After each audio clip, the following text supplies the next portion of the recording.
আমাদের এই পৃথিবীতে এমন একটি জঙ্গল আছে যেই জঙ্গলে ঢুকলে কম্পাস কাজ করে না, ফোনের সিগন্যালও হঠাৎ হারিয়ে যায়, পাখির কোনো ডাক পর্যন্তও শোনা যায় না। আর আশ্চর্যের বিষয় হলো অনেক সময় বাতাসের শব্দটুকুও যেন থেমে থাকে। চারপাশে শুধু ঘন গাছ, অদ্ভুত নীরবতা আর এক ধরনের চাপা ভয় কাজ করে এখানে সবসময়।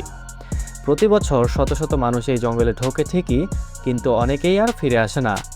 আর এই রহস্যময় জঙ্গলের নাম ওকিগাহারা ফরেস্ট, যা পৃথিবী জুড়ে পরিচিত সুইসাইড ফরেস্ট নামে।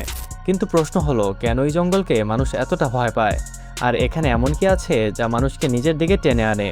তাহলে চলুন শুরু করা যাক আজকের ভিডিও। তো স্বাগতম আপনাকে রহস্যাবরণের আজকের পর্বে। জাপানের মাউন্ট ফুজির পশ্চিম পাদদেশে অবস্থিত এই জঙ্গল প্রায় ৩৫ বর্গ কিলোমিটার এলাকা জুড়ে বিস্তৃত। আর টোকিও থেকে মাত্র ১৩০ কিলোমিটার দূরে হওয়ায় এখানে পৌঁছানো খুব একটা কঠিন নয়। তবে এর ইতিহাসটা শুরু হয় একটা ভয়ঙ্কর ঘটনার মাধ্যমে। ১৮৬৪ খ্রিস্টাব্দে মাউন্ট ফুজির এক বিশাল অগ্ন্যুৎপাত পুরো এলাকাকে গলন্ত লাভায় ঢেকে দেয়। তারপর সবকিছু পুড়ে ছাই হয়ে যায়। বহু বছর পরে সেই শক্ত হওয়া লাভার উপরেই ধীরে ধীরে জন্ম নিতে শুরু করে গাছপালা, আর তৈরি হয় এক অদ্ভুত জঙ্গল। কিন্তু নিচে শক্ত পাথর আর লাভা থাকায় গাছের শিকড় মাটির গভীরে যেতে পারে না, তাই শিকড়গুলো উপরের দিকেই আঁকাবাঁকা হয়ে ছড়িয়ে থাকে, যা দেখতে অনেকটা অস্বাভাবিক আর ভৌতিক লাগে। জঙ্গলের ভেতরে রয়েছে অসংখ্য লাভা গুহা, যেগুলোর কিছুগুলো এতটাই ঠান্ডা যে গ্রীষ্মকালেও ভেতরে বরফ জমে থাকে। আর এর মধ্যে সবচেয়ে পরিচিত হলো নোরোসাওয়া আইস ক্যাভ এবং ফোকাগো ওয়াইন্ড ক্যাভ। তবে গভীরের দিকে এমন অনেক গুহা রয়েছে যেগুলো পুরোপুরি মানচিত্রে তোলা হয়নি।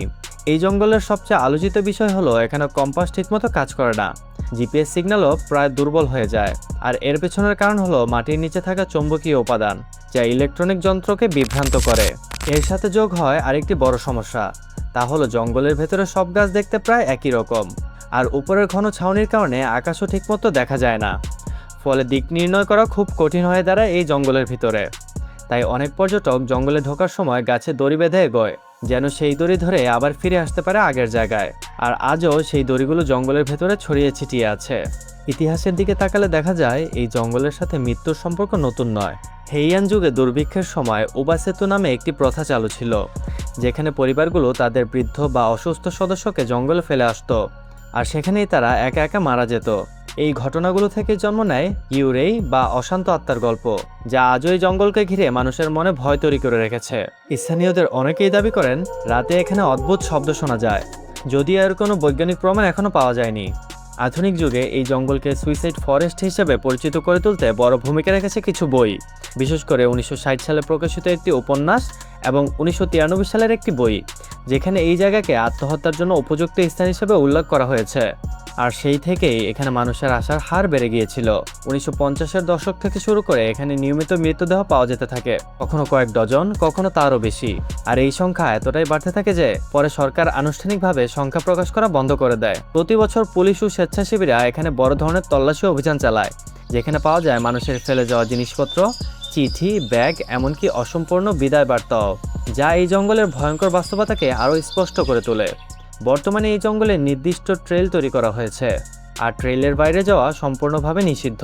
এই জঙ্গলের প্রবেশপথে এখন বড় করে লেখা থাকে, তোমার জীবন মূল্যবান, একা সিদ্ধান্ত নিও না। আর এখন বর্তমানে নিয়মিত টহলের মাধ্যমে অনেক মানুষকে ফিরিয়ে আনা হয় আত্মহত্যার মুখ থেকে। আসলে এই জঙ্গলটি শুধু একটি রহস্যময় জঙ্গল নয়, এটি মানুষের একাকিত্ব, মানসিক চাপ এবং সমাজের অদৃশ্য কষ্টের একটি প্রতীক, যেখানে অনেক মানুষ শেষ পর্যন্ত বুঝতে পারে তারা মৃত্যু নয়, বরং তাদের কষ্ট থেকে মুক্তি চাইছিল। আর এই দিকটি হচ্ছে এই জঙ্গলের প্রধান রহস্য। তো আজকের এই ভিডিও কেমন লাগলো কমেন্টে জানাও। ভিডিওটি ভালো লাগলে লাইক, শেয়ার এবং সাবস্ক্রাইব করে পাশেই থাকো।